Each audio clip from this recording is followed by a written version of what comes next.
That's why these two guys here, these are the men I want as my friends. They're the new blood.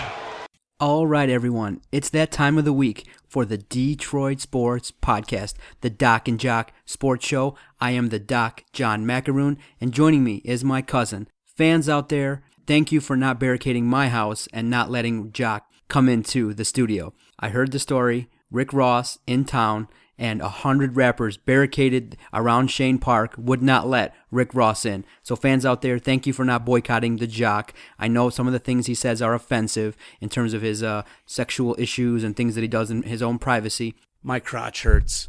And the things he does in the privacy of his own home. I have an issue with my penis. But he is welcome. He's welcome in the studio. Thank you for letting him on the air. My cousin, Adam Strozinski. What's up, cuz? Thanks for letting me in the studio. Thanks for not banning me. And I thought we were uncensored. We were raw. We were provocative. We were allowed to say stuff like that. Man, I'm shocked that, I didn't know the inner beef going on with the rappers in Detroit. But I heard all over Twitter that it blew up around town that I guess Rick Ross is not welcome in the D. So if he's not welcome here, then don't ever come back. He said he threatened that he's never coming back to good. The D. Go away, Rick Ross. Yeah, if you're not from the D, then get to stepping. We don't want you. I don't know that much about it, but I'm not gonna lie. I don't know anything about the beef. I just know that he wasn't allowed, and his show was didn't happen. Here's the deal, right? So if you look like a giant snowman the way you're built, and you wear a charm pendant that is basically as big as your belly, and it's of your face, you should just be shot. I'm just gonna be honest with you. You should just be shot. Just go someplace.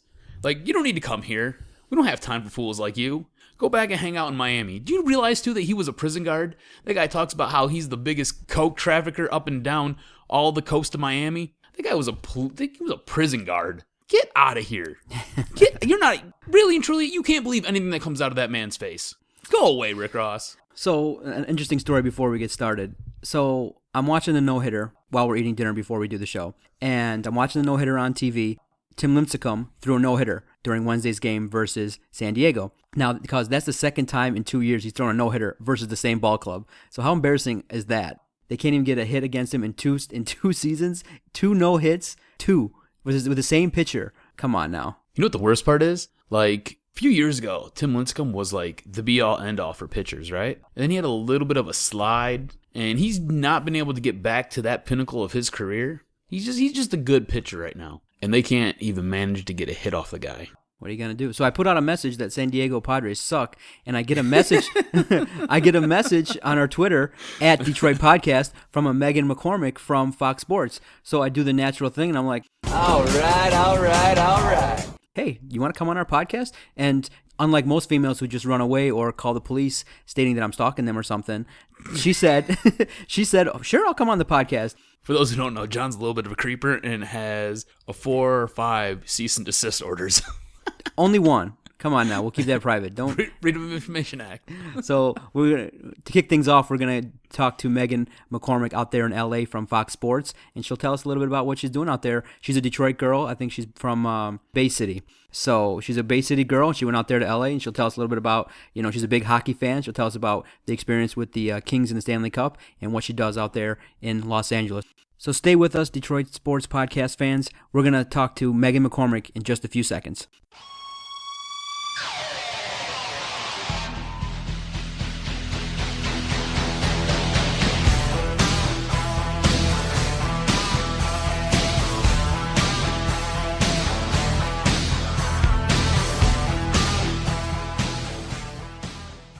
All right, Detroit Sports Podcast listeners, we have a special treat for you. Kind of doing something a little bit off the hip and off the cuff tonight. We've got Megan McCormick from Fox Sports in L.A. She's a hometown girl. She's from Brighton, Michigan. Is that correct? I'm from Bay City, Michigan. Bay City. Oh, I'm sorry. Started with a B. I knew that. You were close. I guess tell our listeners a little bit about you and kind of what you do for Fox Sports. Sure thing. Well, I got a little sick of the snow. I grew up in Michigan. Worked for the Saginaw Spirit. I don't know if you guys ever heard of that little OHL hockey team. After that, I ventured out to New York, went to Syracuse, worked for ESPN for a little bit. I really wanted to live in Southern California, so I kind of snuck my way into Fox Sports, and then we just launched a network last summer called Fox Sports 1. So I've been working with them a lot and doing a little part-time reporting, hopefully segueing into full-time this summer. So I also do a lot of work with our sets and our graphics department over here too. So that's kind of the other part of the job. Were you there for any of the Kings games and everything that kind of went on with L.A.? I mean, I feel like I'm partly responsible for getting these buildings here excited about hockey. I mean, LA, it's like they won the Stanley Cup 2 years ago. And then, so this year, it's kind of funny. Everybody, it's like they think they're like super like hockey people in LA. But the one thing you can always tell that they're not hockey people is this is the quote you get. I'm not kidding. It's all the time. I love hockey. It's just, I just can't get into it in regular season. Like, yeah, because you don't watch it in regular season because you're from LA. You don't get it. But I mean, it's cool. It's awesome. I've gotten to see the Stanley Cup a couple times since LA's won, and I feel like I live in LA, and I was excited for the Kings. So were you at the parade, and how fun was the parade if you were there? I was not part of it. I didn't go to the parade. I was actually here at work. But a lot of the girls that work here were down there supporting, and it was exciting. The mayor was super excited. He dropped the F-bomb, and that was kind of like the big story about it. But it is a little, growing up in Michigan, and especially like loving hockey, working for hockey, working for the OHL. It's a different vibe out here. It's kind of like Americans with soccer. I feel like that's a good way to LA with hockey. Americans with soccer. Now, Megan, thank you for retweeting our comment about Tim Lincecum. Are you a big baseball person as well? Totally. What do you think was? Yeah, we were watching that. What do you think about our Tigers? Up and down. They've been, in the last month or so, going through kind of an inconsistent streak. They've won several games in a row now. They've won 5 in a row. But they've also come off a streak where they had lost, I think, 20 of 29 games. What do you think about our Tigers out there in L.A.? I feel like we're definitely on an upswing. I don't know. It's hard to put like all of that confidence in it because, like you said, it's up and down. I don't know. I mean, we'll see. It's like baseball is such a long season. There's still so much more to come with baseball. So I have faith in the Tigers. We'll see what happens. I feel like I'm corrupting you. You said you were at work, and I just pulled you out. Are you standing outside on a nice sunny day out there in L.A.? I'm literally sitting here looking at palm trees right now. Oh, my gosh. And it's gorgeous. It's about 75 and sunny every day here. So do you partake in the L.A. nightlife? Where are the hot places to go out there? Yeah, I live in Hollywood, and you got all the clubs in Hollywood, but really, I'm a beach girl. Manhattan Beach, Hermosa Beach. There's a lot of good bars. They're right on the beach, and you can't beat that. It's fun. Whenever I get some time to actually go out. So I think the question that most time here with the new 24-hour network. The question that the fans want to know, obviously, and they know that I'm going to be the guy to ask: are you currently single? Is there a man in your life right now? I am super single. I'm super single. So what are you looking for out there in LA? Are you looking for an LA? Do you think you're going to end up with a guy out there in LA or a good old fashioned Midwest boy? I don't know. No one beats the people in Midwest, honestly, and I mean that with all sincerity. People say that to me, even in California, all the time. It's like, oh, we can tell you must be from the Midwest. You're so nice, and when you meet someone out here, you can always tell when they're from the Midwest. So I definitely would not count out a Midwest man. So I don't know. I'm 26, Southern California. No one gets serious in their 20s. You got to have fun until 30. I agree with you 100%. That's good. You said you're coming back to Michigan. You coming back for a trip next week for the holiday?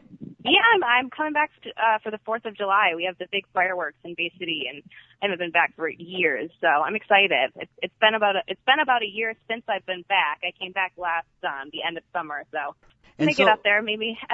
So how close? And you said, and what made me happy, because I know I like to do things to make my cousin Adam happy. You said you're a big hockey fan. And obviously Huge. The Kings are right now the toast of the NHL world, winning 2 of the last 3 Stanley Cups. How close do you think the Red Wings are? Obviously we got a lot of young talent with Thomas Tatar, Nyquist. What do you think the Wings have to do to get up to the level of the LA Kings? Well, I mean, get up to the level of LA Kings. Come on now. You know what?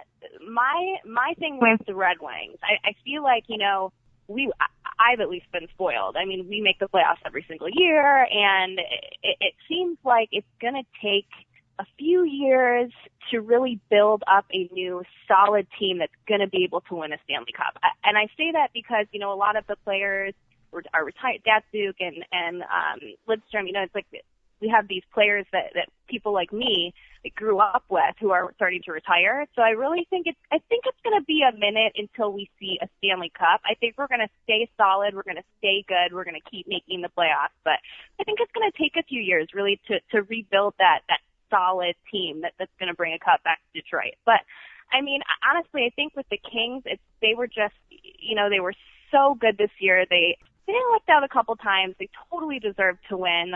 To me, I'm still a Michigan girl. I still feel like you just can't compare the Red Wings to the Kings yet. They've gotten 2 Stanley Cups in 3 years, but that's still only 2 Stanley Cups. That's what I think about it. How excited were you, since I'm guessing you're a little bit of a Kings fan? I know you like the Red Wings, but I'm guessing you're a little bit of a Kings fan. How excited were you that the Kings were able to come to terms with Marian Gaborik? Well, I mean, I'm definitely, I root for the Kings because I live in LA. I feel like that's a good enough reason for me to, be happy for them. But I wouldn't say I'm a Kings fan exactly. I guess I'm happy about that. I don't know. It's because like stuff like that I don't really have an opinion about. I'm more just like, excited that they won and I can see the Stanley Cup at work because they're going to bring it here in a couple weeks. But awesome. If you take some pictures, definitely tweet us at the Detroit Podcast. We'd love to see that. Yeah, I will, definitely. It'll be here. I think it's going to be here next week. It was already here once and it circulated, but I didn't get to see it yet. So Megan, $1 million question. Do you download the Detroit Sports Podcast every single week? I don't every single week, but I certainly will from now on. We have like our little Michigan Detroit group here and totally listened to you guys, totally downloaded you guys. I think you're great. I think you guys are hilarious. Every week now. I'm going to have to download it every single week. Thank you. We appreciate that very much. And like I said, we appreciate any time we get to chat with anyone that's born and raised in Detroit. We always love chatting with the females, especially if they're out there in L.A. So thank you for your time. I appreciate it. Right on. Thank you. Have a good one. Yep, and you're welcome anytime. All right, cuz. What did you think about our chat with Megan there? Did you you were looking at me when I was talking like I was a creeper, man? Come on. She messaged me and she said I'm a big Red Wings hockey fan and she's a Detroit girl from that went out to LA. What are you gonna say? I was waiting for you to ask her what color panties she had on. I'll be honest with you. Come on, man. I feel like that was the next step in that conversation. Come on, man. I just take all opportunity to talk with anyone from Detroit, man. That's a great opportunity. Can you direct message me pictures of you in your undies? That would be cool. Thanks. Appreciate it. My name's John, and I'm at the Detroit Sports Podcast. Yeah, okay. That's what I was waiting for, man. All right, cuz. She was cool. She was awesome. To be honest with you, since we've hung up with her, I've been going back and forth with her on Twitter, talking about Red Wing hockey. She's a cool chick. Exactly. And then that's especially when she said that she was a hockey fan, I knew right away we wanted to get her on today instead of waiting for next week or so because I knew you love talking with people that love hockey, and so you're welcome. That's early. I appreciate it. I feel bad for not coming to your birthday bash, but I'm strapped with the family and the kids, so it's cool. It's all good. Little one on the way, so it's all good. That's right. So, cuz the Tigers back in action, back in first place. Kansas City had to face the same gauntlet we did. They got swept by the Mariners, and so they kind of have fallen back a little bit. The Tigers, winners of 5 straight, walk into Texas and put a hurtin'. Now, I think it's DocNJock's curse in reverse because we were sitting there talking mad smack about him last week. The DocNJock curse in reverse happened again last night. We're losing 1-0. No runs for the Tigers. I tweet out, let's go. Let's get some runs this inning for Smiley. Didn't happen in the 6th. It happened in the 7th inning. I tweeted out in the 6th, but the Tigers put up I think a 5 or 6 spot in the yeah, it was big. Nice inning. Capped off again by V-Mart and J.D. Martinez because they are carrying the team. How great is it to see the Tigers put together a streak like this as opposed to what we witnessed a week ago? Unbelievable baseball. We're getting some runs. The pitchers are doing their thing, and because the bullpen this week has shown a little bit of light. Phil Koch looks like he knows what he's doing. Did he get an instruction manual on how to pitch? What's going on? I mean, Phil Koch. Joe Nathan won some games? Still, Phil Koch has the least amount of credit in the city of Detroit, I think, out of anybody. I think everybody still knows that, you know what, this guy may not be the guy that will do it for us in the postseason. But it was nice to see that in the last 3 starts, he's pitched consistently, he's gotten guys out, and if he can be that guy that gets left-handers out, he might be the guy that pitches to David Ortiz or a powerful hitter in the clutch situation. Last year, when it was our time to pitch to David Ortiz, they did not do it. They left Joakim Benoit out there to dry, and obviously we all saw what happened. Home run, grand slam. Going deep. Going deep. So, which team do you think most represents the Tigers? The team that we've seen in the last week, or the team that we saw that lost 20 out of 29? What do you think has been the key to the turnaround, and what do you see with these rejuvenated Tigers back in first place? This is going to be a total cop-out. I know you're going to hang me up on this. I know you're going to sit there and you're going to hang me out to dry. I think they're a combination of both teams. I think this team has substantial flaws in it, but I think they're so talented, and they're talented enough that they can go on long stretches where they win these games, and they can compensate for major holes in their lineup, whether it be in the pitching rotation, in the bullpen, or in the field. So I think they're a combination of both these teams. It just depends on when you catch them. I think they're going to be a streaky team all the way through the rest of the season, unless Dave Dombrowski makes some major moves at the trade deadline. As far as for the turnaround, what do I think kind of helped it? I mean, I think it's a boost to that team when you see your two aces go out there and play like they're supposed to play. I mean, Verlander looked like he fixed all of his issues. I don't think he did, but he looks like it. Scherzer went out there and looks like he fixed all of his issues. So you got your two studs leading the way. I think that trickles down through the rest of that lineup. And then you see a guy like JD Martinez, who basically comes out of nowhere. There's been a ton of articles written about this guy. He won AL Player of the Week. You got a kid like this who's basically saying, hey guys, I'm going to help us. I'm going to help us do this. Let me do whatever I can do to make this team better. And he's out there performing like nobody's business. And there's all this talk about him possibly replacing a few guys out in the outfield. I think that has been the key to this turnaround. And I always like it when another opposing general manager comes on the airwaves here in Detroit and is like, man, I'm kicking myself for not taking J.D. Martinez. The Texas general manager came on Detroit radio and was like, you know what, from what I'm seeing, I think I might have passed on a guy that's going to be really productive. And J.D. Martinez, a shock in the lineup, coming out of nowhere. I mean, even in the minor leagues, kid had great numbers. He was just inconsistent. He was very up and down. And I'm not willing to say that he's going to be the be-all, end-all right now, but I'm very impressed with what he's done. I think it was a great pickup by this organization, and I hope he continues to keep hitting the ball and keep, scoring runs for this team, because he's been a welcome addition. So this morning when we were doing prep, I was trolling around the Bleacher Report, and it's one of the sites I like to read. They have great content at BleacherReport.com, and they had done a midseason grade for all the teams in Major League Baseball. And so, what do you think they gave the Tigers? Midway point, right? Yeah, we're 42 and 31. Oh wow! So we're getting close. I didn't even realize. Yeah, that's close. Wow. What do I think they gave the Tigers? What grade do you think they gave them? Then we'll talk about if you agree or not. I think, mind you, I haven't seen this at all, so there's no shenanigans going on here, folks. I'm thinking they gave them a C.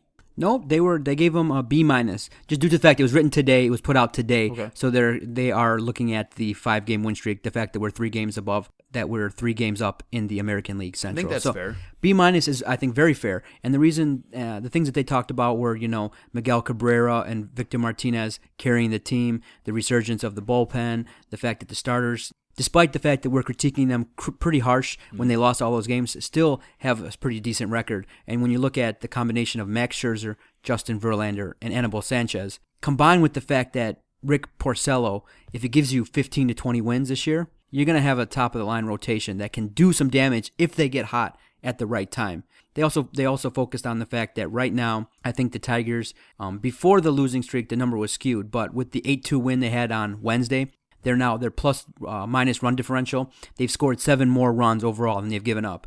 When it was streaky, it was round even, and then we had the 8-2 victory on Tuesday night, so that kind of skewed the numbers. But we're still scoring more runs than giving up. But at the same time, the numbers are a little bit elevated in terms of we've given up a little bit more runs at this point in time than we did last year. I think the B- is fair. I mean, they basically lost 20 games. They basically took an entire month off. They said, we're going to lose every game for an entire month. And they lost 20 out of 29 games. Yeah, and still, they hold on to first place in this division as of today. They look like they fixed all of their issues, or they fixed a lot of the problems that they had. Winning covers up a lot. Winning covers up a lot of problems that you might see. The fact that they were able to basically take an entire month off still maintain first place of this division, and look like a better team for it, I think the B- is very fair. Okay, let's talk a little bit about some shenanigans that happened during Tuesday night's game versus the Rangers, the opening game in the series. Now, obviously, Texas is slumping a little bit, which is a good thing because we want Texas to slump because if they continue on this slide, they're under 500 right now. I think they're sitting at 35 wins and 41 losses. If they continue this slide, they may be sellers at the trade deadline, and maybe we may be able to pick up a reliever that I'm targeting that we'll talk about a little bit later on. A couple shenanigans took place in that game that we definitely should look at. So Ian Kinsler, much maligned in Texas, had issues with the front office, gets traded to Detroit. His first at-bat, boom, home run. He's trotting around the base, gives a little wink, gives a little wave to the bullpen as he's rounding home. And of course, all of Twitter blew up. Everyone was talking, well, is that really a sportsmanship? Is that really kind of Bush League? And things like that. For me, I loved it. I love it when, you know what, he doesn't play for Texas, he plays for Detroit. And you know what, I'm not really into this whole PC garbage that's going around even in the country in terms of what you can and can't say. I'm into someone that's being real and that someone is expressing emotion, especially against a team that traded you, and obviously they have some kind of personal vendetta. It's not like he left there on great terms. He was traded. He was traded from Texas to Detroit, his first at-bat, and obviously he said that he has a little bit of relationship with the guys in the bullpen, and the starting pitcher for Texas kind of came out and said, I'm not really thrilled that he did that, but no retaliation took place. He didn't get beaned, which I think would have been the proper reaction. If I'm Texas, okay, yeah, you can do all that, but we do baseball retaliation here up in Texas, and Kinsler shouldn't have taken one to the head. I'm not saying that. Be down in Texas. I never encourage that. A little tap in the back, a little fastball, 90-mile-an-hour fastball to the back will stop that stuff. A little high and inside. Yeah, that'll stop that real quick. Mm-hmm. But I have no problem with it at all. I just think that, you know what, he left on bad terms. If you don't want that kind of stuff to happen, get him out. He's not going to wave to the bullpen if he's striking out or grounding out to first. Don't leave pitches for Ian Kinsler to hit home runs, and you won't have that problem. Yeah, there's definitely something going on there between him and that front office, maybe even him and Ron Washington and that coaching staff. There's something there that we don't know about and hasn't necessarily been discussed. Because even when he got traded and he got sent here, he said that he hopes they lose every single game that they play this year. And there was a lot of chitter-chatter back and forth about, how he feels about the Rangers. So when he comes out and he smokes the ball and he gives a little wink and a wave, I think it's cool. I like it. I like that. I liked a little bit of the indignant actions of athletes, especially when there's a rivalry there. But Texas is a rival of ours. But at the same time, do you think that may spark some bulletin board material? Because I'm kind of, as we're talking, I'm kind of waffling a little bit. Don't talk yourself out of it. Yeah, in the regular season, it's all good. But if you do that kind of stuff at the wrong time, you don't want to do it in the playoffs. Yeah, you definitely don't want to do it in the playoffs. But right now, do it all as much as you want. I don't think it's a big deal. I think it's great. There's a rivalry there with Texas. You have to remember, Texas at certain points has booted us out of the playoffs. And at one time, it was Detroit and Texas as the AL frontrunners to go to the World Series for, I think, 3 or 4 years in a row. So there's a little bit of a rivalry there. There's a little bit of, some salty feelings there. I don't have a problem with it. I think it's great. Plus, that's the reaction that you're going to get from a guy like Kinsler. Kinsler has proven time and time again he's a little bit of a DB. And I don't have a problem with him being a DB as long as he's producing. And I think most fans feel that way. As long as you're producing, you don't care if you're a DB. So I think it's great. I love it. I don't mind a little bit of the douchebaggery that happens with a player while they're playing. I think it's great. I say do it as much as you want, as long as it doesn't hurt the team and doesn't come back to bite you in the butt. You're absolutely right, though. I wouldn't be surprised if over the course of Wednesday night's game, he maybe gets hit with the ball. Or it comes in high and tight a few times on him just to back him off the plate and just say, hey, we're watching you. That was uncalled for. We don't like it. Or look for it if the score is out of hand either way. If It's if Texas is up 6-1 and it's the 8th inning and he's up there, I would expect Texas to look to beat him because that's how you get retribution in baseball. Right. And I'm totally support it. Listen, I don't ever support anyone getting beamed in the head. But as a pitcher, you need to be able to have enough control to be able to throw it at a guy to send him a message that, hey, I saw what you did, but this is my retaliation, and that's what they do. That's baseball code. It's been going on for years. So I'm not sitting here reinventing the wheel. That's what they do. That is baseball code. Texas should do it. I mean, obviously, would you look down on Texas if they didn't beat Kinsler? I wouldn't look down on him. I would ask where their heart is. Like, as a team, you gotta have heart. You gotta take pride. You just had some guy come in and show you up and sit there and wink and wave at you, and it's basically been all over the papers here. I'm sure it's been all over the papers in Texas. It's been sports talk radio fodder for the last day, maybe 2 days now. I mean, you gotta have heart. I would question their heart. I wouldn't look down on them, but I'd question their heart. So then obviously another incident happened that's kind of been talked about because it was the second incident between Miguel Cabrera and Adrian Beltre. Now let's set the stage.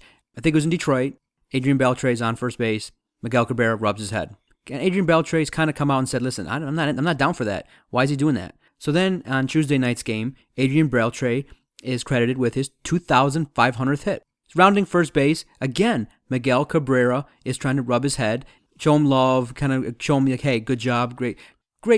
Miggy's very playful. Yeah, very playful Especially at first base. Well, Adrian Beltre kind of gave him the whole chop to the nuts. Homie, don't play that.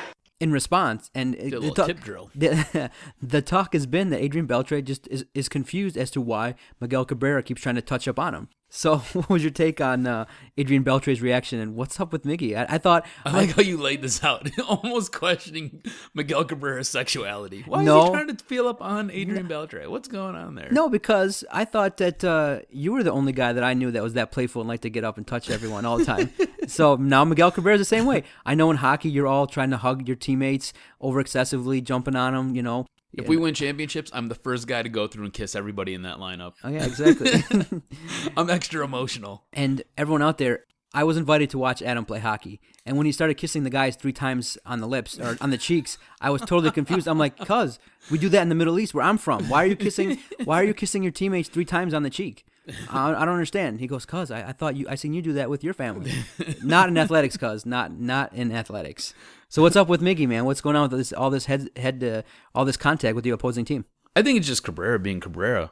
I mean, you watch just kind of the course of a Tiger game. Whoever gets on first base, he's usually sitting there yucking it up, laughing, joking around, having a good time. And I think he knows that if you touch Adrian Beltre's head or you rub his hair, he gets a little bit razzled by it and he gets a little bit upset. So I think at this point, Cabrera is just doing it to kind of be a pest and just kind of bother him, maybe get underneath his skin.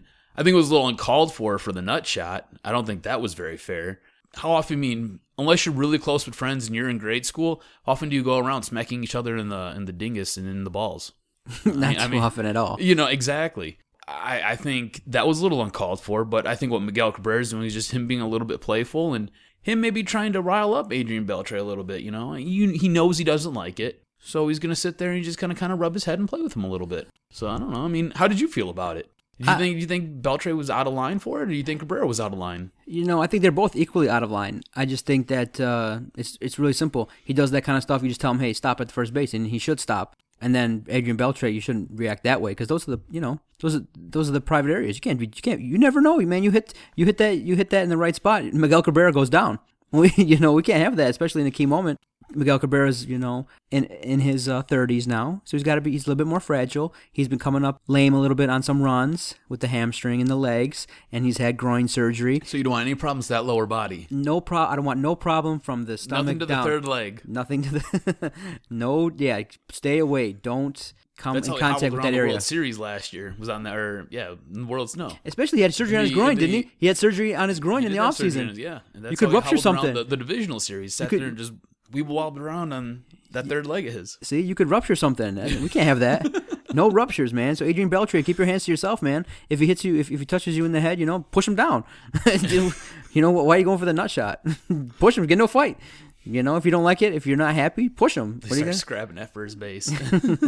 All right, so you're downplaying the shenanigans. It's awkward. It'll be interesting to see if Cabrera continues that playful banter as we go forward. I think that's him. I think you can expect him to keep doing that. Let's talk a little bit about some trade rumors that you have been peeking at. You had sent me, and I'll give you a chance to talk about some players that you have your eye on. The Jock out there, pay attention. The Jock has his eye on 2 players that could potentially be good trade bait for the Tigers. But I have one as well that I'm looking at, and I'm like I said, we're playing Texas right now, and right now they are 35-41. If they continue to be out of it, they may This is not a guarantee, and this player may not even be available from Texas, but he's someone that I had my eye on, and his stats are pretty good. He's also a reliever. He's Joakim Soria of Texas. He is been in 25 games this year, pitched 25.2 innings, only given up 13 hits with 5 earned runs given up against, with 35 strikeouts and a whip of .62. So he's got some good stuff. I like his stuff. I've watched him pitch against other teams in the American League, and I like his stuff. He has the stuff to get players out, and I think if he's trade bait, if he's available, he may be a target. He may be someone that could potentially be a benefit for our club. And with a 1.75 ERA, it's not bad. That's decent. And, when the announcement came that, I know Kroll's on the DL, but when the announcement came that we signed Schlereth again and is back in the minors, why? I was like, really? Yeah. What? Why? I don't. And everyone was like, well, we give him a bag of tube socks for him. We pay cash. We actually took money out of our pocket, straight cash, our bank account into Pittsburgh's bank account for a player that was with us, and because he got rocked when he was with us. Just rather give him used gym socks. Here you go. Just continue to throw Phil Koch out there. I mean, which is the equivalent. I mean, we got Phil Koch or Daniel Schlereth. I mean, come on now. It upsets me. He's no Mark Schlereth, that's for damn sure. It just upsets me when we continue to bring in guys that we think are going to perform or we think are going to turn it around. We've seen it already. We've seen that act, and it hasn't come through. So, come on, man. That was really disappointing. But, I mean, he's in the minor leagues. He's not with the big ball club yet, but Twitter's just waiting to blow up when he blows his first opportunity when he gets back on the mound. All right, so a guy that I feel the same way. Bullpen's a major concern. We need to address issues with the bullpen because even though the Tigers have been on a 5-game win streak, I still don't believe what's going on. I think it might all be a little bit of smoke and mirrors right now. But there's a guy out there. He plays for the Padres. Padres up in their upper levels are having a little bit of restructuring going on. Their GM has been fired. There are now 3 guys acting as the general manager. That makes this a little bit difficult to try to construct a deal. Maybe it makes it a little bit easier for David Dombrowski.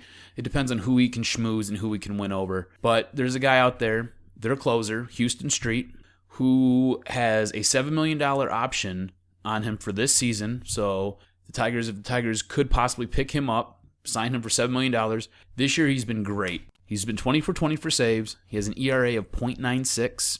The only problem is he's going to turn 31 in August. But if Joe Nathan is still shaky, that'd be a guy I would target for sure to help bolster this bullpen. I think the guy's got good stuff. I think he's a solid player. And for $7 million, I don't think it's a bad deal. Yeah, and I looked at his numbers. I mean, per 9 innings has given up less than 1 earned run per 9 innings. He's got a strikeout ratio of 9.6 K per 9 innings. With an average of 2.3 walks per 9 innings, he's done a pretty good job. He's got a better he's got a better ERA than Joakim Soria. He's got a .96 ERA. He's only given up 3 earned runs all year. So he's got the stuff to deliver, but I think we've seen that act too. He's come in, in series versus key opponents and has given up some runs. He was late, inconsistent is the word. He was the pitcher who gave up the big home run to send the Tigers to the World Series when it was Detroit versus Oakland.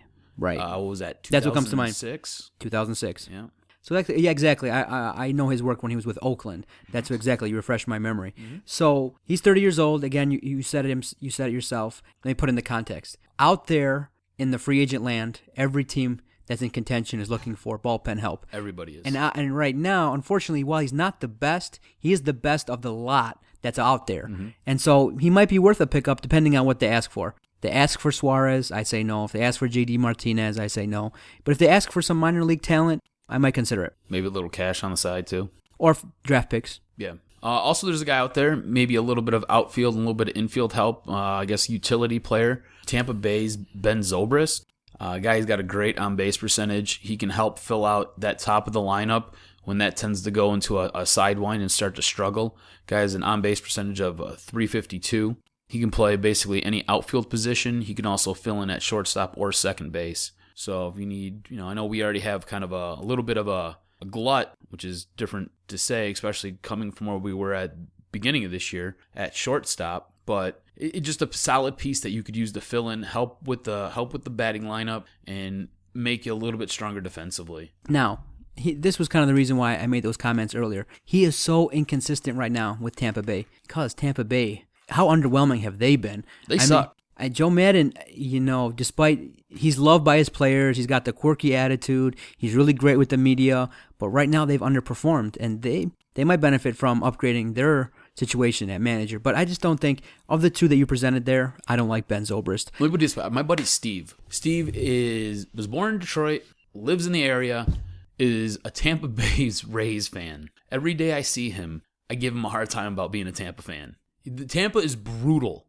They've got probably one of the best managers, and they still can't figure it out. Their stadium's a dump. Their team is a dumpster fire right now. They're horrible. So maybe a change of scenery helps this guy out. Maybe it helps even him out. Maybe it makes him a little bit of a better player. Maybe those numbers go up and they stay steady. Change of scenery works wonders for a lot of guys. Okay, I've seen his numbers. His inconsistency kind of alarmed me. What does he bring to the table? Why does the Jock want this guy in town?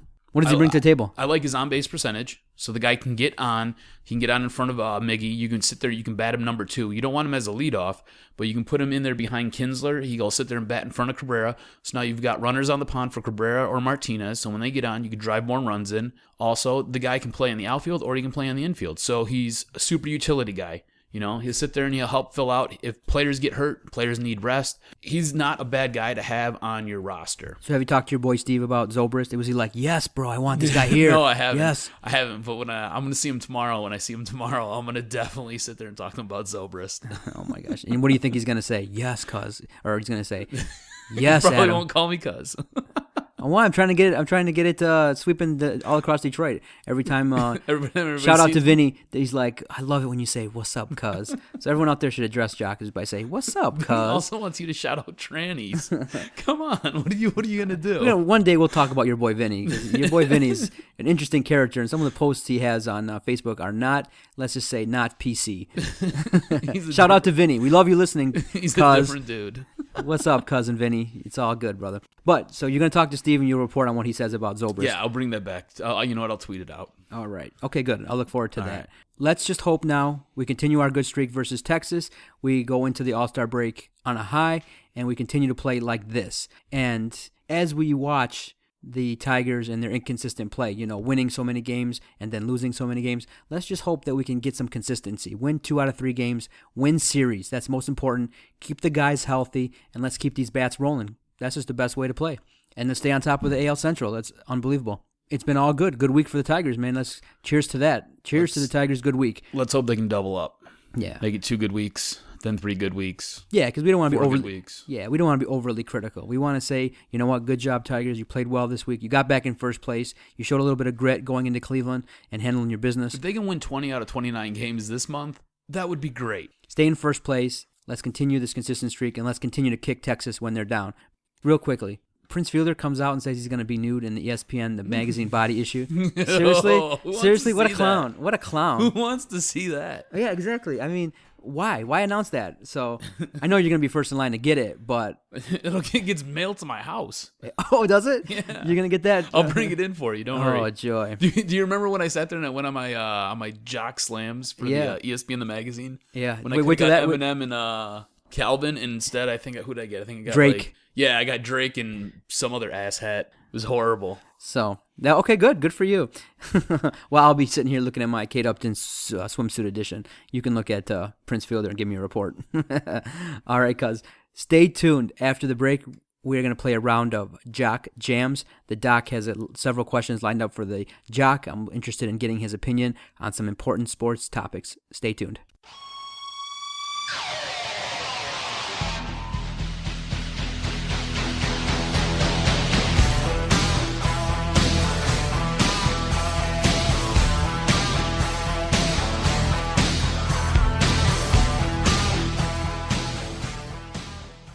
All right. A lot of big issues have come about this week in the sports world with LeBron James, the World Cup, the United States national soccer team. Are you ready for this jam-packed edition of Jock Jams?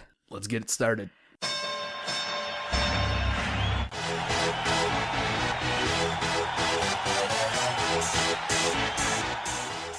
All right, cuz, the big news in the World Cup, Luis Suarez continues his obnoxious, ridiculous, violent play on the field, and dude has the gall to bite a guy and then fall and flop in the field, pretending like he got hurt.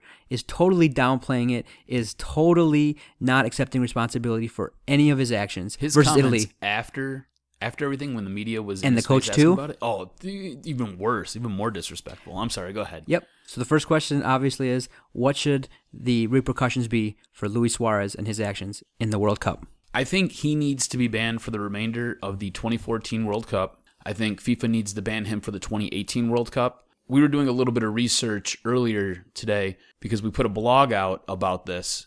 FIFA is comprised of all of the major leagues that represent, I guess, football.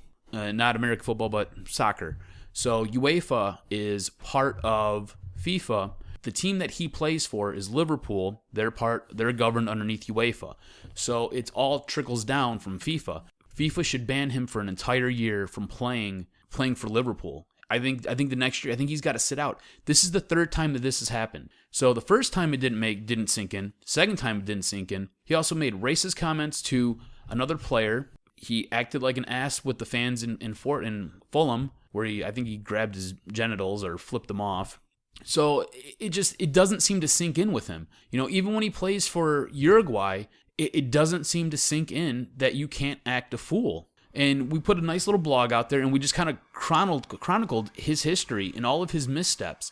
The guy's already bitten 3 people. You got to sit now. You got to sit, and you got to sit a long time. So take away the remainder of this World Cup where he's been playing phenomenal. Take away the following World Cup. That way, you're almost guaranteeing yourself that he won't play in the 2022 World Cup, because by that point, he'll be a little bit too old. So you basically annihilated him from the World Cup. Ever playing in it ever again. So he goes away in shame. And then you make him sit out a year. Make him sit a whole year, and he can't earn his contract with Liverpool. He can't play anywhere, and he just needs to be sanctioned at this point. It's really what has to happen. He's not learning his lesson. I agree with you 100%, and it's just really scary to think what this guy would do on the field to win. And it's very scary because if he does it once, twice, now 3 times on the world stage, doesn't get it. My wife even notices there's cameras everywhere. The world stage, everyone's talking about it. This is the age of Twitter. Everyone's talking, everyone knows it, so the repercussions should be swift. And it'll be interesting to see because the Italy player basically came out and blasted FIFA and was like,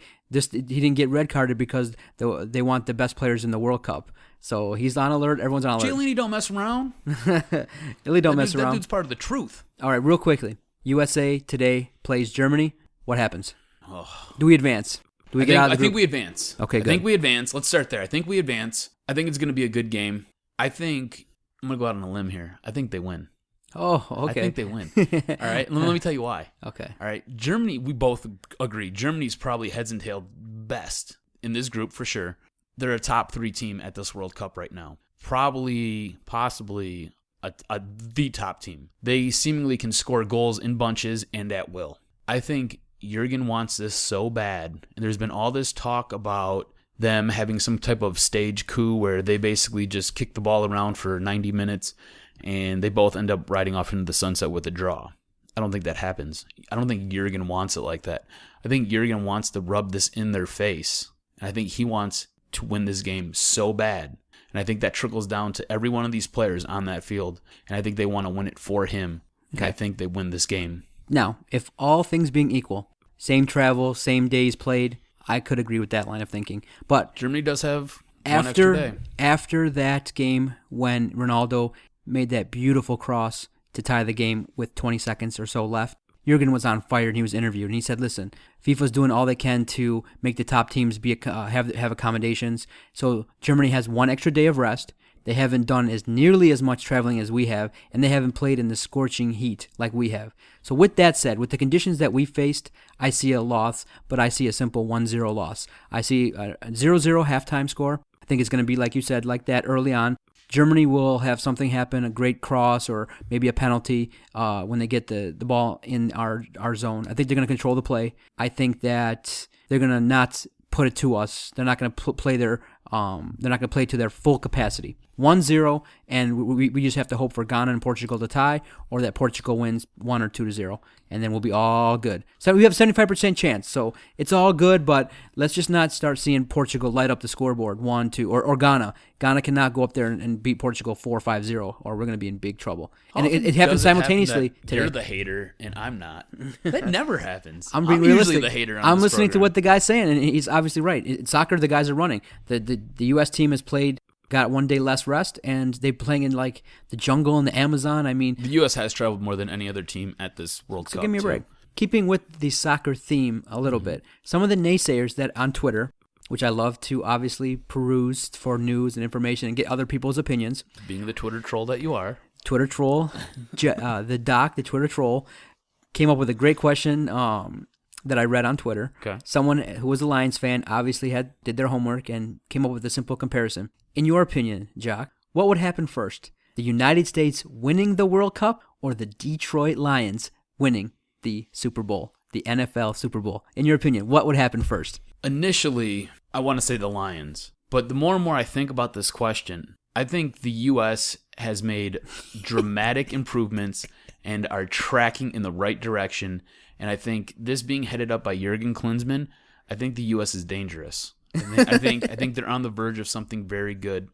I just think that shows how bad the Lions are. That It does. it really speaks to that. Really It does. Wow. And U.S. wins the World Cup. It only comes around every 4 years. When I look at the Lions and the things that the Lions have done, they still seem to make the same mistakes. It's like watching history just continuously repeat itself. You know, they do outlandish things like take tight ends with their first overall pick in the top 10. You don't do stuff like that. Good organizations don't do things like that. They sit there and they target all these coaches and they go out after all these coaches. And what ends up happening? All these coaches turn them down and they end up with their 4th or 5th choice as a coach. And then they go out and they target all these players, and all these players are like, oh, well, I've got 9 different teams that I'm looking at, and the Lions get shut down. So I don't see the progress with the Lions like I do with the U.S. men's national team. So I'm going to go U.S. wins a World Cup before we ever see a Lions Super Bowl. My kids might not even see a Lions Super Bowl. Oh, man. It's horrible. That can't happen. This season, this can't happen. Hopefully with the new regime, I'm maintaining my hope sitting here on June 25th. I'm hoping the new Lions regime will give us something to hope for. Keep hoping. All right. Wish in one hand, shit in the other.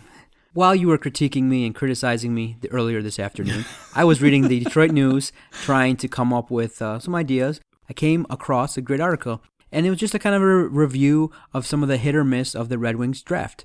You know, I sent it to you, and I let you peruse it. Mm-hmm. What did you think of that article? And just in your opinion, because the NHL draft is upcoming, and this year, lo and behold, one of the rare times, because Ken Hellan has done a good job of shifting and maneuvering the picks, and so that we've taken great players in the lower rounds. I'm still shocked at where we got Datsuk and Zetterberg. And the Red Wings scouting department really should be commended and praised for the work they've done. You know, it's that time of year. The NHL season has ended.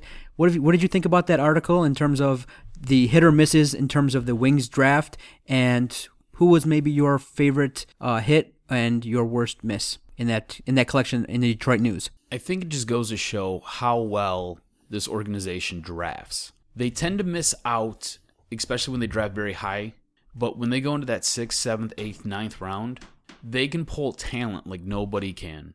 And if you look at the way this team is constructed today, a lot of this talent comes from late rounds. So I think they do a great job analyzing and locating talent, especially deep in drafts. However, I think it's not a perfect science. Let's start there. It's not a perfect science when you go into drafting players. It doesn't always work out the best way. For whatever reason, sometimes players can't make it onto the ice or onto the field. If you go back in the early 2000s, a lot of the guys that were drafted were very good players. They just couldn't crack the lineup because the lineup was so star-laden. So that, I think, diminished some of the talent, so those guys come off as misses because they couldn't do anything with these guys because these guys couldn't crack the lineup because they're playing with all-stars. But if you go in, you kind of look at, you got a guy like Zetterberg, you got a guy like Datsuk, you get all these guys who come from these late rounds, and these guys produce now. I think it's great. I was just amazed at how well these guys draft. I'm going to let you in a little story here. So after our hockey games, generally me and my buddy Brad will sit around at the at the bar, and we'll go through like Wikipedia, and we'll look at just the draft years, like draft classes as whole years. And what we'll do is we'll sit there and we'll generally start with the most recent, and we'll work our way back about 10, maybe 15 years. This past weekend, we sat there and we did it with the Lions, and we just kind of recounted the Lions draft and the guys that they've taken, and you're just amazed at who went where and who was left and who you could have had. It's fun to do. If you guys ever get a chance, just sit down, go through Wikipedia, and look at who the Lions could have took and who they took, and look who panned out and how they panned out. And when we did this, we do it with a very even. It's very unbiased. We're not wearing our Lions glasses, or we're not wearing our Wings glasses. We sit there and we look at the actual talent and how they produced. So you go back and you do this, and you realize where the Wings are always drafting and the guys that they get. You're amazed at how many guys who were drafted before the guys that the Wings take flame out or don't do a damn thing. And then you look at these guys that the Wings pick up in like the 3rd or 4th round. These guys are all-stars. So I think it was a really interesting article. I think it's great. My favorite hit, as far as my hits go, I'm going to have to go Zetterberg. He was passed on by tons of teams, and he fell to the Red Wings very late. And the reason why he fell was because he couldn't skate well. I think that turned out A-okay for that guy and for the Red Wings. As far as misses go, I think I'm going to shock you here. I'm going to go with 2nd round pick, starting goaltender, Jimmy Howard. I feel like he's failed to live up to expectations. I feel like all the time it's all this talk about Jimmy Howard being this great goalie, the second coming of Christ. He's going to be awesome as a goaltender, and I just think he fails to perform. And until he gets us past the 2nd round of the playoffs, I'm going to hold it against him. So while the draft I do like, their drafting has done very well. I just think their moves in free agency in this new cap era leaves Very a lot questionable. to be very questionable. Yep. Very good. Good job, Jock. Very good. Thanks. All right, stay tuned. After the break, we're going to talk a little bit NBA, some of the big news in the association, and some talk regarding a potential trade that the Pistons could have made, but is not likely to happen. Stay tuned.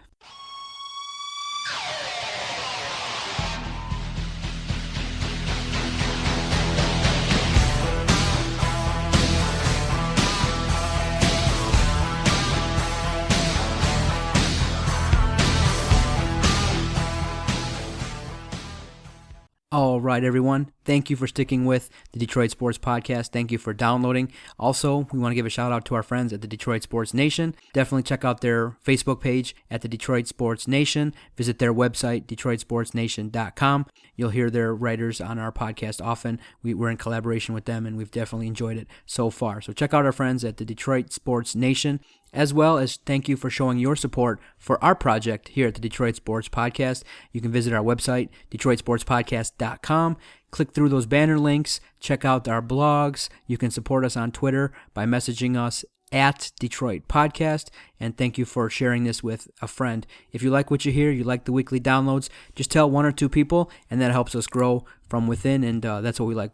We're taking a grassroots approach, and week by week, we are interacting with more fans, and thank you for those that message us. Like I said earlier today, check out our Twitter page often, because I put out a message earlier today. Use the hashtag DocNJock, DocNJock. Use the hashtag DocNJock if you want to ask us any questions throughout the week, and maybe your question will be included in this week's podcast. And this week's Twitter question comes from at VanLukes24. He asks, what's the probability that the Pistons trade Josh Smith for a first-round pick ahead of the upcoming draft? What do you think? And the reason why everyone was so excited, because rumor kind of sprinkled out yesterday. The Pistons might trade they might trade Josh Smith to Sacramento. What's going on in Sacramento? Yes. What are they offering? They're offering the 8th pick, the pick that we lost. And everyone got all excited, and then kind of the cooler heads prevailed and said, the numbers might not match up. This trade might not happen. Pump the brakes. And everyone was like, everyone just kind of gets excited over the fact, let's just get rid of this guy. This guy's kind of symbolized this last era of Pistons basketball, and everyone just wants to boot his ass to the door. Just because, answer his question. At VanLukes24 asks, what's the probability, in your opinion, that the Pistons trade Josh Smith for a first-round draft pick? Thanks for listening. Thanks for messaging us. I think the deal with Sacramento, I think that's dead. I don't think that's a possibility. As far as getting a first-round pick for Josh Smith, I don't think it's going to happen. What you might see happen is because of the LeBron opt-out, and I think this will kind of lead us into what we want to talk about later on. Because of the LeBron opt-out, what you'll see teams trying to get creative and create space on their rosters So what they'll do is they'll package a player and they'll package a draft pick. So you'll sit there and you'll alleviate that cap space. So then they can make a legit run at LeBron. I don't think Josh Smith for a number 1 draft pick is going to match up. And I don't think anybody in the league, besides possibly Joe Dumars, would actually do that. So I don't think the possibility of the Pistons trading Josh Smith for any draft pick is going to happen. Okay, so it hurts my heart to say it. Sorry, I agree with you 100%. His contract and his play, especially, is going to keep his ass right here in Detroit. Yep. And maybe some people have talked about putting him as a 6th man and bringing him off the bench. And hopefully Stan Van Gundy realizes that he needs to get Josh Smith to play a lot better, or he needs to utilize him in a role that will definitely benefit this team. So, cuz it has happened. I'm personally kind of taking the stand, and I'm kind of upset that these players have the ability to opt in, opt out of their contract. I'm kind of tired of hearing that. I'm tired of hearing about, Carmelo Anthony opted out of his contract. I'm tired of hearing, did LeBron James, Dwayne Wade, and Chris Bosh, did they opt in, opt out? I think that whole concept in terms of contract is ridiculous, and it's annoying to fans. I mean, it puts all the power in the player's hand. I mean, yes, it's, the relationship between the owners and the players needs to be fair, but this concept, I think, is totally in favor of the players. This gives you the opportunity to basically outplay your contract and just say, okay, I'm out. Or you get the chance to basically run the organization. You basically get to say, okay, you basically are showing your judgment toward the organization in one foul swoop. Or look at Carmelo Anthony. He gets to see what's going on. Now, for the players, this is great. I mean, you could say, I can take a 5-year deal. I can opt out after 4. I can continue to be a free agent and keep getting the money based on your performance. This is all the owner's fault, though. Yeah, I mean, I don't know why they would. They just had an NBA strike, and this is what the owners agreed to. They agreed to let the players basically have all the control. So while I'm personally, I don't like the whole concept of, listen, it's real simple. You get a contract for 4 years. I pay you this much for your contract. That's why people in the NFL have to be sitting there just being livid. I mean, they have to take so much money up front. They got to do so much, holding out to negotiate their contract. And in the NFL, the way the system is there, it's so bad because the players have to basically strike and hold out to get more money. And so that's the system there. And that's really annoying, I think, to fans. It's annoying to everybody. And this whole concept, everyone out there is saying, okay, would a guy like Kobe, would a guy like Michael Jordan, would a guy like Larry Bird work together or try to build up their own team? And then on the other side, people will say, well, those organizations put together good teams. But I just think in this situation, LeBron James left Cleveland in a spectacle. I just think that, yes, if you have that right to opt out, yeah, I don't blame him. Everyone out there, pay attention. He opted out, but if he stays with Miami, he can take the most money. He can actually get a raise and make his most money can be made with Miami. But do I think he's going to stay there? Obviously, I don't. I think he's going to look to potentially move. And the question that we asked is, how does the LeBron opting out affect the Pistons? All I can say is west, west, west, young man. LeBron, head out west. Houston looks great. Go there. Carmelo, Houston or the Lakers looks great. Go there. Go out west. And that'll be the best news possible because I threw out a little bit of hope. I threw out a little bit of lifeline. Can the Pistons get these guys? And you're like, what kind of fantasy land are you? Crack, bro. Doc, are you smoking something? Are you taking your own meds? Or the Pistons land Carmelo? The Pistons land LeBron? You got teams, cuz. I read a tweet out there that was hilarious. They had the starting lineup for the Lakers being Kevin Love, LeBron, Carmelo, Russell Westbrook, it's like and fantasy. Kobe. It's like a fantasy league. And it's happening. These guys are talking to each other, and we've talked about it in the past. These guys aren't stupid. They talk to each other and say, hey, where can we go to maximize rings? And so while I hate it on the whole concept of opting in and opting out, LeBron did the right thing. He needs to continue to maximize his options, and he's getting criticized so much. He wants his rings, and that's where he's going to go. Yeah, I think that's why he opted out. I don't think he opted out for the money. I don't think the money's important to him at this point. Sure, the guy wants to get paid, but it's all about him maximizing how many rings he can get. He knows in the long run, he's going to be compared to Jordan. So how many rings does Jordan have? Can I get more rings than Jordan? Can I do it this way? The one thing that you can't say about LeBron is he didn't have the team necessarily built around him. He wasn't there. He wasn't the foundation. He is now moving around from one team to another team. This will possibly be his third team in so many years, and it's almost collusion. He's colluding with other players to help build these monster teams where they just go on these roles and they just sit there and they dominate and they win. So that'll be the one thing that's held against his legacy, I think, until the day that he dies. But how does this help the Pistons? Let's get right into that. I think that's where the meat and potatoes is, especially for this podcast. By him opting out, we had mentioned it a few seconds ago, teams are going to try to get real creative with moving other contracts around. And I think the one that's been kicked around the hot stove the most is out in L.A. There are talks about dumping Steve Nash. He's about to earn, I think, anywhere from $7 to $9 million. Dumping Steve Nash and packaging that with the seventh overall pick. So the Pistons would take that on, get that draft pick. They would now have cap space and cap flexibility out in L.A. where they can make a legit run at LeBron James. Other teams are going to try to do a lot of the same things. And right now, I think it just went final. There was a trade that was made between the Knicks and I want to say it was the Mavs. Yeah, between the Knicks and the Mavs. The Knicks are going to get Jose Calderon, Shane Larkin, Wayne Ellington, and Samuel Delbert, and 2 second-round picks, while the Mavs are going to get Tyson Chandler, Raymond Felton. So it's all about getting creative with your cap flexibility and just trying to move players around and people around so you can sit there and you can make a legit run at either Melo or LeBron or both. See, and so obviously if we can get players here, we're starting at ground zero. Obviously Stan Van Gundy is evaluating the talent, and I just think that it kind of sucks. Kind of like the kid at Christmas where you see your best friend get the kind of stuff that you want. All the other NBA teams out there like Chicago, Houston, LA, teams out there are improving, and we're kind of stuck like, where are we at? Where do we fit in with all this? Where do the Pistons fit in? And it just seems like we're kind of stuck with, okay, can Stan Van Gundy improve the guys that we got? And so you said it yourself. Part of the problem is Detroit's not a free agent destination, and we kind of have to wait and see and build a team. Whereas these other franchises, I mean, Miami's been blessed to see for the last 4 years LeBron James. Back in the heyday, the Lakers got Kobe. We had the number 2 pick. We could have got our Dwayne Wade. We never got that. So it's just as a fan, it's frustrating because in today's NBA, you need superstars. Yes, the Spurs have won 5 championships, but they haven't won them consecutively. They've won them from 99 all the way to 2014. Other teams have had superstars carry them, and so we don't have any. The Pistons are kind of stuck in that let's build a team mode. I'm over that. Listen, I mean, to get and it's real simple. If the Pistons want to know, if they want to take a survey as to why the Doc doesn't go to the Palace, there's no superstar. I'm over the whole team concept. Obviously, the Spurs have 5 or 6 Hall of Fame players. And so the Pistons 2004 team, they made a run.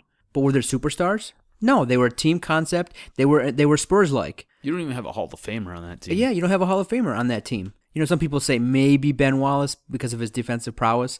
That's arguable. Mm-hmm. But for us, just get a superstar. Get some box office. I mean, what is it going to take for you guys to think out there at the Palace? Get box office.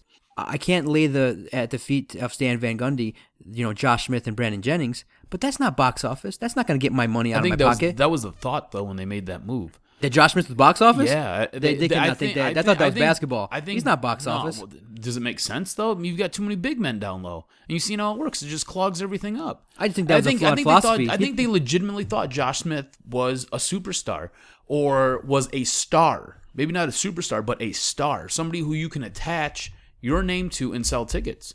And because this is Detroit. Implode. This is Detroit. We know what goes on in Atlanta. We know that guy made to the playoffs, but when it came down to the playoffs, he'd come up short. We all know that. We're all fans here. We all pay attention. That guy's not box office. That guy's not selling any tickets. I get what you're saying, but I think when I'm trying to put your mind in Joe Dumars and Tom Gorris's mind state a few years ago, before you actually seen the catastrophe on the court. Josh Smith, all this talk about Jay Smooth. He's going to be awesome. Don't worry about it. It's going to be great. Everything's going to work out perfect. Comes in, he's got a sweet little beard just like you. Everything looks really awesome and good. And you see the catastrophe on the court. It sucks. It wasn't a smart basketball move. I think it was a move to sell tickets. I think they thought that he was a legit star. Oh, man. What? And look where we are. 5 years probably away from even thinking about an NBA title. Yeah. Minimum. At least. Minimum. So with that said, I don't know how patient I am, but this is a superstar league. You need guys to put the biscuit in the basket that are box office, and we don't have a first round pick this year. And so basically, like I said, we have to build through the team concept. And I don't see a Tim Duncan walking in through the door. I mean, Andre Drummond has that potential, but no, he's nowhere close. Yeah, I agree with you. So what do you think? What do you think then? Kind of maybe the Pistons can do or should do in the front office in terms of player personnel to kind of get the ball rolling for the next couple of seasons? I think if there's a trade out there, like we talked about with L.A., where you take on an expiring deal or you take on a bad contract from another team and you can get a draft pick, I think you do that. I think that helps the rebuilding process along much faster. It helps expedite it, especially since we're sitting here the night before the draft. The draft takes place on Thursday, so when everybody's listening, the draft will be going on later on that day. But as we sit and talk right now, we don't have a draft pick. So you need to expedite this rebuilding process. A draft pick really helps that. So I think if there's a deal out there where you take on a really bad contract or an expiring deal and you get that with a draft pick, you bring that in. Otherwise, you sit there and you're probably going to have to move Greg Monroe, which sucks because I think he's a really good piece. I think he's a building piece. I think he's part of the foundation. He's not part of the problem. If you can't move Jay Smooth, you're going to probably have to sign and trade Greg Monroe, which is going to suck because I think he fits. I think he works well with the system. I think he would really flourish underneath Stan Van Gundy. But Stan Van Gundy knows that you can't have those three big men playing out there at the same time because it just bogs everything down and clogs everything up. Let's just, before we wrap the show up, how patient are you to stick with the Pistons? I know we're fans. I mean, I'm a fan. I'm going to keep checking in, but it feels like the Pistons aren't delivering what I want. It basically, listen, we understand it's in the past. You didn't bring me the superstar, but they aren't delivering the goods. And so, if they can play team basketball with the guys they got and they can put together some wins, it just kind of sucks because the Mendoza line is so low in the Eastern Conference. The Mendoza line, for those who don't know, is 200 in baseball, and that's just like a horrible batting average. But that line in the Eastern Conference, it's like 30 wins. I was going to say, it was like 32 games? 32 games. Is that it? And you can't deliver that? That's so disheartening. And so, I just want to stay confident. I want to believe in Tom Gores, but some of the moves that he's made, bringing in Stan Van Gundy, kind of buys him a couple more years. But I can honestly say my patience is wearing thin with the team in Auburn Hills. So that's just where I'm at. I don't have a set time. As long as I see progress, I'll be patient. I believe that Stan Van Gundy has the knowledge and has the ability to turn chicken shit into chicken salad. I really do think that. I'm not patient with Gores anymore. Gores, I really just want him just to stay in his suite, and I don't really want to see your face. But they've got they've got some time. Because you got to realize this thing has to be blown up still. And they can't really blow it up until they get rid of the contracts like Josh Smith, Brandon Jennings. You got to get rid of those pieces first, and then you can really start to rebuild. So it's going to take time. I don't have a time limit as long as I see progress. As long as I don't hear about all the problems that were going on before, where you've got mutinies going on in the locker rooms and coaches getting chucked underneath the bus, and you've got bad things going. As long as they're making basketball moves and they look like they're moving forward and not backwards, I'm okay with it. Thank you, Cuz, for another great podcast. Everyone out there, enjoy the World Cup. Like I said, it only happens once every 4 years. Today's game, United States versus Germany, hopefully ends in a good result, which sees the U.S. advancing to the next round. And Cuz, with a couple breaks, we could be seeing ourselves in the final 8. It'd be an unbelievable ride to get to the quarterfinals of the World Cup, but enjoy the ride. The games are great. I'm enjoying it. It's a great time in the summer to follow the Tigers. The Lions are coming up with a training camp and off-season moves, and the Red Wings and Pistons are slowly, their seasons are upcoming around the corner. It's going to be a short summer, a couple months away, and we'll be hitting the seasons hard with the Red Wings, Pistons, Lions, and Tigers. Can't wait. So overall, this has been a great podcast. We want to thank Megan McCormick, again, from Fox Sports for coming on the Detroit Sports Podcast, and for my cousin, Adam Strozinski, I am the Doc, John Macaroon. Thanks again for downloading the Detroit Sports Podcast. Thank you very much. Go U.S. men's national team. I think you're great. I think you guys are hilarious. You got to check out their stuff. I mean, I'm really impressed by it. You guys have probably one of the better ones I've seen in the country. Wow. In a short period of time, you've done good work. Look at me kissing your hand. I know. Cuz, here's to you, buddy. Coors Light, just for you. Oh, cheers. Thanks.